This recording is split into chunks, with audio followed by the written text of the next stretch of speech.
ফিলিস্তিনকে স্বাধীন রাষ্ট্রের স্বীকৃতি দিল আরও 6 দেশ। হামাসের বিরুদ্ধেও দেশগুলোর অবস্থান স্পষ্ট।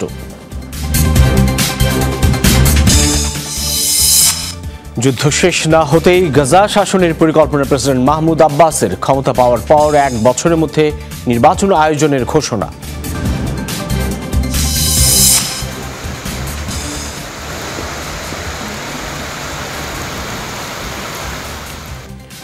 টানা বৃষ্টিতে আকস্মিক বন্যায় বিপর্যস্ত কলকাতা, অন্তত 5 জনের মৃত্যু।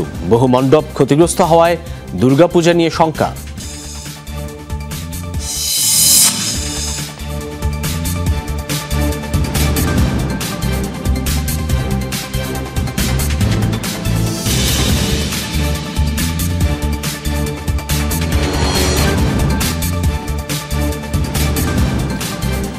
শিরোনাম দেখছিলেন, এসবের বিস্তারিত সহ আন্তর্জাতিক অঙ্গনের আরও খবর নিয়ে আপনাদের সাথে আছি আমি সাইফুদ্দিন রবিন।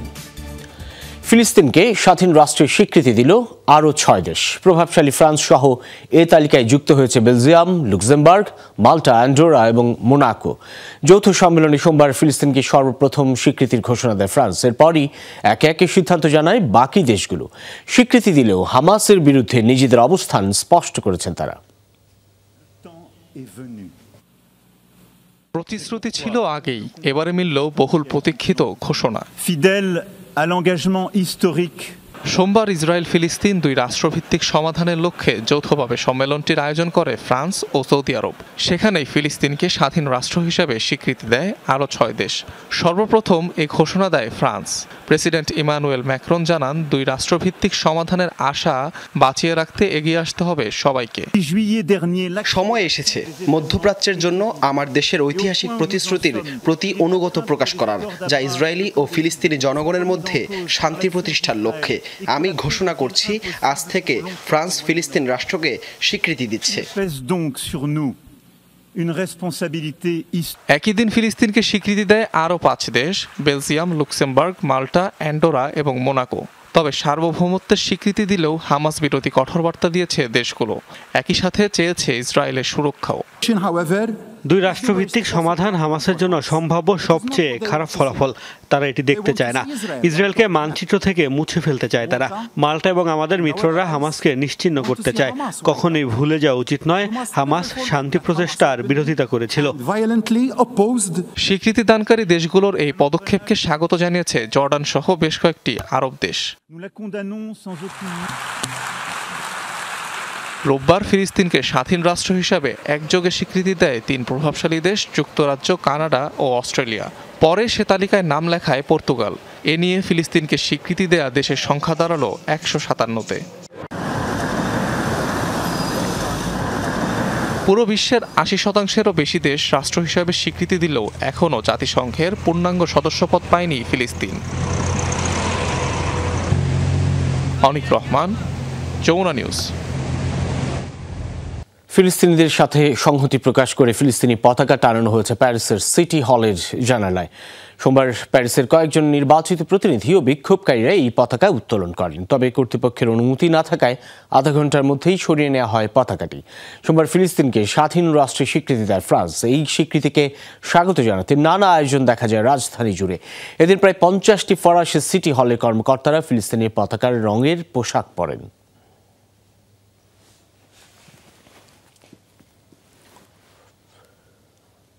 যুদ্ধ শেষ না হতেই গাজা শাসনের পরিকল্পনা করছেন প্রেসিডেন্ট মাহমুদ আব্বাস। তার দাবি, উপত্যকা শাসনের একমাত্র যোগ্যতা রয়েছে ফিলিস্তিনি কর্তৃপক্ষের। জানান, ক্ষমতা পাওয়ার পর 1 বছরের মধ্যে আয়োজন করবেন নির্বাচন। ভবিষ্যতে গাজার সরকারে হামাসের কোনো অংশগ্রহণ থাকবে না বলেও সাফ জানিয়ে দিয়েছেন। স্বাধীনতাকামী গোষ্ঠীটিকে অস্ত্র সমর্পণের আহ্বান জানিয়েছেন আলোচিত সমালোচিত এই রাজনীতিবিদ। প্রায় 2 বছর ধরে গাজা জুড়ে তাণ্ডব চালালেও ইসরায়েলের বিরুদ্ধে খুব বেশি সোচ্চার হতে দেখা যায়নি ফিলিস্তিনি প্রেসিডেন্ট মাহমুদ আব্বাসকে। উল্টো পশ্চিম তীরে বিভিন্ন সময় ফিলিস্তিনিদের বিরুদ্ধে ব্যাপক ধরপাকড় চালিয়েছে আব্বাস প্রশাসন। গত 1.5 যুগ ধরে পশ্চিম তীর শাসন করছেন মাহমুদ আব্বাস। তার শাসন আমলে নিয়মিতই ফিলিস্তিনিদের ওপর আগ্রাসন চালিয়ে আসছে ইসরায়েলি বাহিনী। 1,15,000 থেকে বেড়ে অঞ্চলটিতে অবৈধ ইহুদি অধিবাসীর সংখ্যা এখন 7,50,000। নতজানু হয়ে ক্ষমতা আঁকড়ে থাকলেও তার জনপ্রিয়তা এখন তলানিতে। বিসমিল্লাহির রহমানির রহিম। পশ্চিম তীরে আব্বাসের শাসন নিয়ে রয়েছে ব্যাপক বিতর্ক। এখন হামাসকে বিতাড়িত করে গাজাতেও নিয়ন্ত্রণ প্রতিষ্ঠা করতে চান এই রাজনীতিবিদ। সৌদি আরব ও ফ্রান্সের যৌথ উদ্যোগে জাতিসংঘের সাধারণ পরিষদে আয়োজিত বিশেষ সম্মেলনে দেয়া ভিডিও বার্তায় হামাসকে অস্ত্র সমর্পণের আহ্বানও জানান তিনি।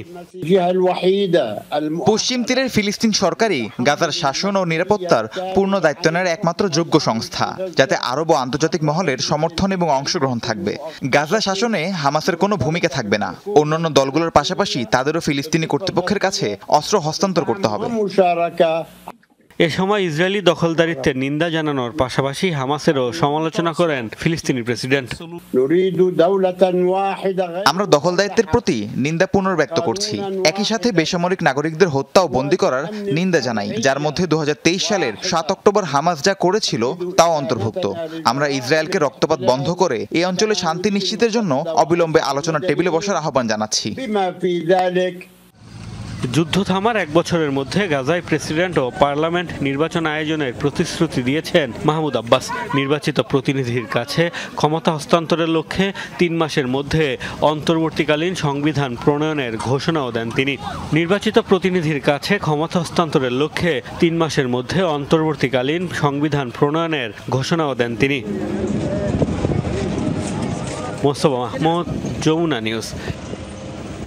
ইসরায়েলের হয়ে গুপ্তচর বৃত্তির অপরাধে 3 ব্যক্তিকে প্রকাশ্যে মৃত্যুদণ্ড দিল ফিলিস্তিনি স্বাধীনতাকামী সংগঠন হামাস। ইসরায়েলের সবচেয়ে বেশি হামলার শিকার গাজা সিটির আল শিফা হাসপাতালের সামনেই এই মৃত্যুদণ্ডাদেশ কার্যকর করে হামাস। এরই মাঝে ছড়িয়ে পড়েছে ঘটনাটির ভিডিও ফুটেজ, যেখানে দেখা যায় হাত ও চোখ বেঁধে বসানো হয়েছে 3 গুপ্তচরকে। তাদের চারপাশে অবস্থান করছে হামাসের সশস্ত্র শাখা কাশেম ব্রিগেডের 5 সদস্য। এই ঘটনা দেখতে আসা মানুষের উদ্দেশ্যে বর্বর ইসরায়েলের সাথে কাজ করা তাদের গুপ্তচর বৃত্তির অপরাধের সাজা বিনা বাক্যে মৃত্যু বলে চিৎকার করে হুঁশিয়ারি দেয় তারা। এরপরই তাদের গুলি করে সশস্ত্র গোষ্ঠীর সদস্যরা।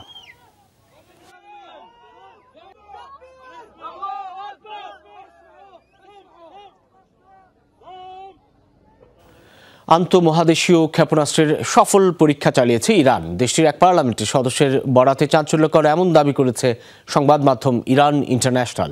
এই ঘটনার একটি ভিডিও প্রকাশ করেছে গণমাধ্যমটি। প্রত্যক্ষদর্শীদের সূত্রে দাবি করা হয় রাজধানী তেহরানের আশপাশের গোপন কোনো স্থান থেকে উৎক্ষেপণ করা হয়েছে ক্ষেপণাস্ত্রটি। আনুষ্ঠানিকভাবে কোনো দায় স্বীকার না করলেও ধারণা করা হচ্ছে বিপ্লবী গার্ড বাহিনী IRGC মিসাইল পরীক্ষাটি চালিয়েছে। স্বল্প থেকে দূরপাল্লার উন্নত ক্ষেপণাস্ত্র প্রযুক্তিতে সমৃদ্ধ ইরানের সমর ভান্ডার। আলোচিত ক্লাস্টার মিউনিশন যুক্ত মিসাইল রয়েছে তেহরানের কাছে। ধারণা করা হয় মধ্যপ্রাচ্যে সবচেয়ে বেশি সংখ্যক ক্ষেপণাস্ত্রের মজুদ ইরানে। গাজায় ইসরায়েলি আগ্রাসনে সমর্থন জানানোয় এবার এজেন্টকে বরখাস্ত করেছেন ব্রিটিশ পপ তারকা ডুয়া লিপা। সঙ্গীত উৎসব থেকে ফিলিস্তিনপন্থী র্যাপ ব্যান্ড দল নিক্যাপকে বাদ দেওয়ার জন্য একটি চিঠিতে স্বাক্ষর করে তার এজেন্ট। গেল জুলাই মাসে অনুষ্ঠিত হয় গ্লাস্টনবেরি উৎসব।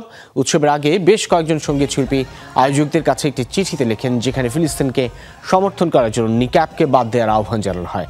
স্বাক্ষরকারীদের মধ্যে ছিলেন ডুয়া লিপার এজেন্ট ডেভিড লেভি। এর জেরে ডেভিডকে বরখাস্ত করেন জনপ্রিয় এই পপ তারকা।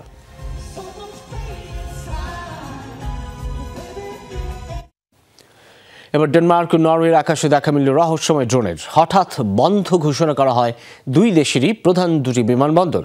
নিরাপত্তা ঝুঁকির কারণে বাতিল হয় বহু ফ্লাইট। যাত্রাপথ পরিবর্তনে বাধ্য হয় অনেক বিমান। কোপেনহেগেন বা অসলো সরাসরি দোষারোপ না করলেও অনেকেরই সন্দেহের তীর রাশিয়ার দিকে। ড্রোনের ধরন সহ বিস্তারিত জানতে শুরু হয়েছে 2 দেশের যৌথ তদন্ত।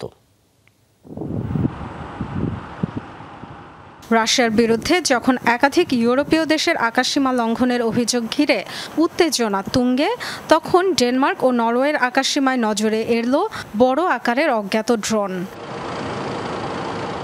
সোমবার কোপেনহেগেন বিমানবন্দরের কাছাকাছি এলাকায় শনাক্ত হয় 3-4টি ড্রোন। নিরাপত্তা ঝুঁকির কারণে রাত 8:30টার দিকে বন্ধ করে দেয়া হয় এয়ারপোর্ট। বিপাকে পড়ে প্রায় 20,000 যাত্রী। ফ্লাইট রাডার 24.com-এর দেয়া তথ্য অনুযায়ী অন্তত 35টি বিমানের গতিপথ ঘুরিয়ে দেয়া হয়। প্রায় 4 ঘন্টা পর রাত 12:30টার দিকে চালু হয় ফ্লাইট। একই দিন প্রতিবেশী নরওয়ের আকাশেও শনাক্ত হয় একাধিক ড্রোন। নিরাপত্তা ঝুঁকি বিবেচনায় রাত 12টার দিকে বন্ধ ঘোষণা করা হয় অসলো বিমানবন্দর, যেটি আবার চালু হয় ভোর 4:30টার দিকে। ড্রোনগুলো সামরিক নাকি বেসামরিক জানা যায়নি এখনো, তবে ব্যক্তিগত ড্রোন এত বড় আকারের হয় না বলেও মন্তব্য করেছেন সংশ্লিষ্টরা। সমন্বয়ের ভিত্তিতে তদন্তের কথাও জানিয়েছে দুই দেশ। সম্প্রতি রাশিয়ার 3টি MiG-31 এস্তোনিয়ার আকাশসীমায় প্রবেশ করেছে বলে অভিযোগ উঠেছে। এর আগে পোল্যান্ড ও রোমানিয়াও তাদের আকাশসীমায় রুশ ড্রোন শনাক্তের কথা জানিয়েছে, যদিও এসব অভিযোগ অস্বীকার করেছে মস্কো। মঙ্গলবার এই ইস্যুতে ন্যাটোর নর্থ আটলান্টিক কাউন্সিলের বৈঠকের কথা রয়েছে। ডরথি তাস্ট্রিন, যমুনা নিউজ। পোল্যান্ডের আকাশসীমায় রুশ ড্রোন কিংবা যুদ্ধবিমান প্রবেশ করলে তা প্রতিহত করার সিদ্ধান্ত নিয়েছে দেশটির সরকার। সংবাদ সম্মেলনে এই হুঁশিয়ারি দিয়েছেন পোল্যান্ডের প্রধানমন্ত্রী ডোনাল্ড টাস্ক।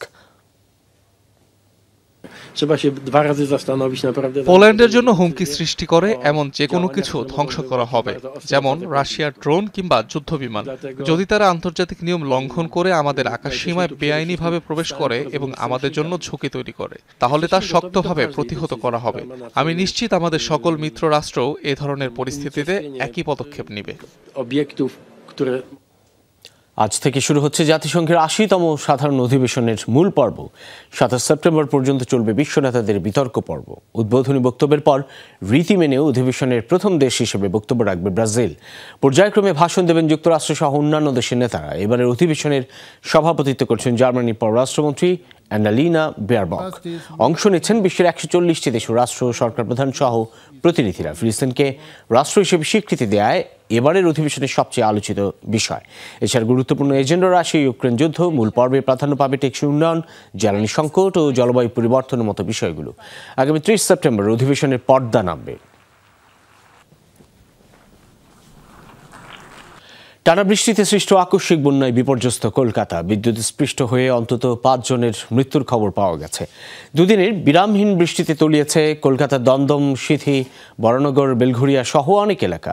পানিবন্দী বহু মানুষ। রাতভর বৃষ্টিতে বিধ্বস্ত হয়েছে দুর্গাপূজার অসংখ্য মণ্ডপ। বন্যার পানিতে ভেসে গেছে সদ্য গড়া প্রতিমা। এ পরিস্থিতিতে পূজা নিয়ে শঙ্কায় উদ্যোক্তারা। বেশ কয়েকটি রুটে বন্ধ মেট্রো চলাচল, চরম ভোগান্তিতে জনজীবন। রেল লাইনে বৃষ্টির পানি জমে থাকার কারণে বন্ধ রয়েছে শিয়ালদহ প্রধান ও দক্ষিণ শাখার ট্রেন পরিষেবা। আবহাওয়া বিভাগ জানিয়েছে, বঙ্গোপসাগরের নিম্নচাপের জেরে হঠাৎ এই ভারী বৃষ্টিপাত। মঙ্গলবারও হালকা থেকে মাঝারি মাত্রার বৃষ্টিপাত চলবে। বৃহস্পতিবার আবার নিম্নচাপের পূর্বাভাস দেওয়া আছে।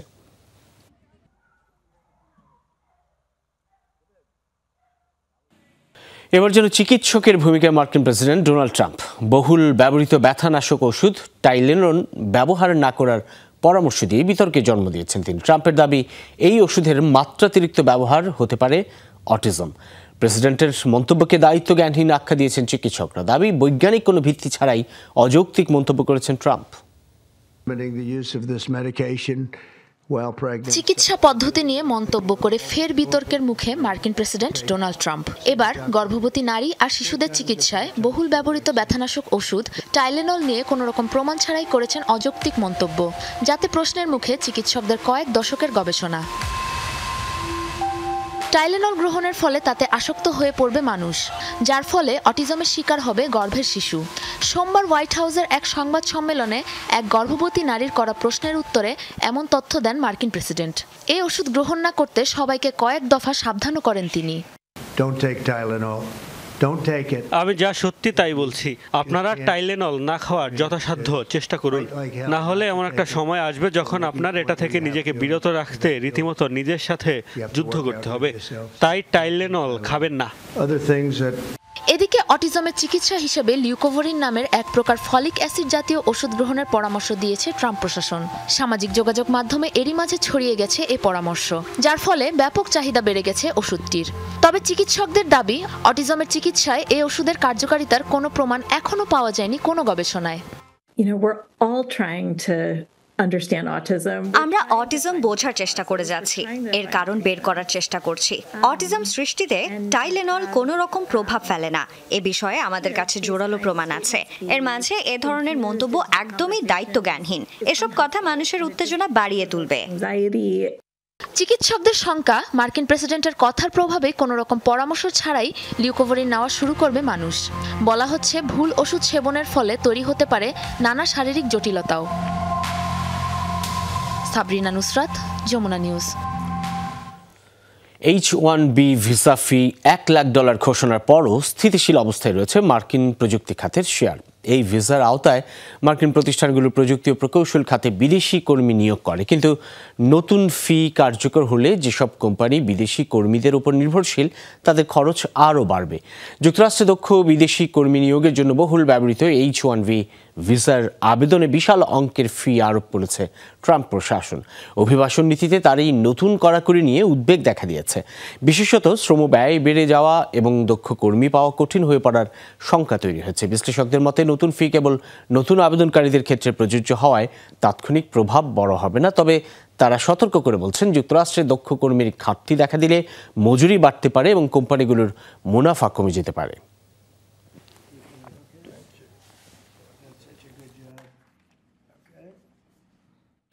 ডোনাল্ড ট্রাম্প প্রশাসনের নিষেধাজ্ঞার নানা নাটকীয়তার পর আবারও শুরু হচ্ছে যুক্তরাষ্ট্রের জনপ্রিয় শো জিমি কিমেল লাইভ। মার্কিন ইনফ্লুয়েন্সার চার্লি কার্ক হত্যাকাণ্ড ইস্যুতে জিমি কিমেলের কিছু মন্তব্যের জেরে গত সপ্তাহে জনপ্রিয় টক শোটির সম্প্রচার বন্ধ করে দেয় ট্রাম্প কর্তৃপক্ষ। এই ঘটনায় দেশজুড়ে শুরু হয় নিন্দা সমালোচনার ঝড়। বিক্ষোভে অংশ নেয় ভক্তরা, প্রতিবাদ জানায় বিভিন্ন অঙ্গনের সেলিব্রিটিরাও। অবশেষে 6 দিন পর মঙ্গলবার আবারও এবিসি চ্যানেলে পর্দায় ফিরছে জিমি কিমেল লাইভ। ডিজনি কর্তৃপক্ষ জানিয়েছে উত্তেজনার মধ্যে পরিস্থিতি যেন আরও ঘোলাটে না হয় সে কারণেই তারা শোটি বন্ধের কঠিন সিদ্ধান্ত নিতে বাধ্য হয়েছেন। কিমেলের মন্তব্যে সংবেদনশীলতার অভাব ছিল বলেও স্বীকার করা হয়।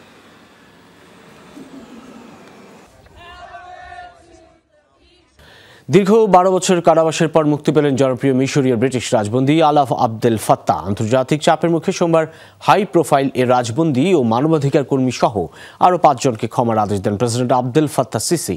মিশরের সামরিক শাসনের বিরুদ্ধে এবং গণতন্ত্র ও বাক স্বাধীনতার পক্ষে আওয়াজ তুলে জীবনের বেশিরভাগ সময় কারাগারে কাটিয়েছেন 43 বছর বয়সী ফাত্তাহ। কয়েক মাস আগে সন্ত্রাসী তালিকা থেকে তার নাম খারিজ করে মিশর সরকার। বহুদিন ধরে তার মুক্তির দাবিতে প্রচারণা চলছিল আন্তর্জাতিক বহু সম্মেলনে। এবার ভয়াবহ বন্যার কবলে ইতালির কোমো শহর আটকা পড়েছে শত শত বাসিন্দা। নিরাপদে সরিয়ে নিতে শুরু হয়েছে উদ্ধার তৎপরতা।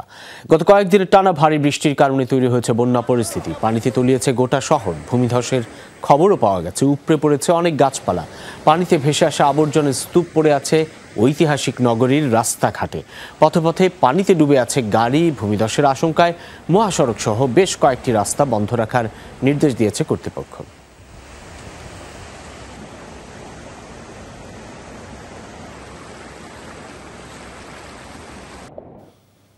বাস্তব কখনো কখনো হার মানায় সিনেমার নাটকীয়তাকেও।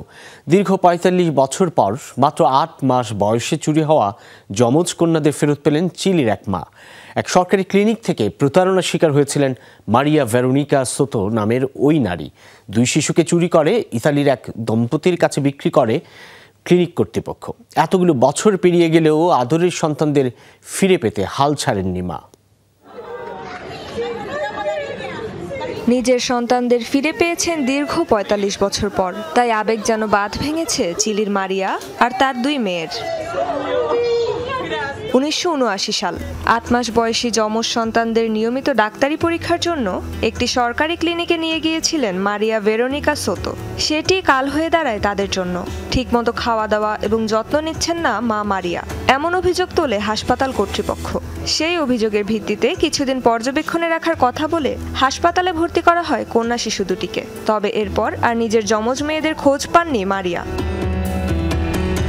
চিলির সাবেক স্বৈরশাসক অগাস্তো পিনোশের শাসনামলে বাবা মায়ের কাছ থেকে চুরি করে যুক্তরাষ্ট্র ও ইউরোপের দম্পতিদের কাছে বিক্রি করা হয়েছিল হাজার হাজার শিশুকে। মারিয়ার 2 মেয়েরও একই পরিণতি হয়। ইতালির এক দম্পতির কাছে বিক্রি করে দেয়া হয় তার 2 মেয়েকে। এতগুলো বছর পেরিয়ে গেলেও হাল ছাড়েননি মারিয়া। 2020 সালে তিনি যোগাযোগ করেন নোস বুসকামোস নামের একটি এনজিওর সঙ্গে, যারা অবৈধভাবে দত্তক নেয়া শিশুদের পরিবার খুঁজে দেয়। নিজের ডিএনএ নমুনা জমা দেন আন্তর্জাতিক ডাটা ব্যাংকে। এরপর 5 বছর কেটে যায় অপেক্ষায়। অবশেষে চলতি বছরের মার্চে মারিয়ার এক নাতি ডিএনএ পরীক্ষা করলে তা মিলে যায় তার সঙ্গে। এরপর মায়ের সঙ্গে মেয়েদের যোগাযোগ হয় ফেসবুকে। দীর্ঘ প্রতীক্ষার পর অবশেষে সাক্ষাৎ হয় তাদের। রেজবানা সাইমা, যমুনা নিউজ। যমুনা ডেস্ক পর্যন্তই। এতক্ষণ আমাদের সাথে থাকার জন্য ধন্যবাদ সকলকে।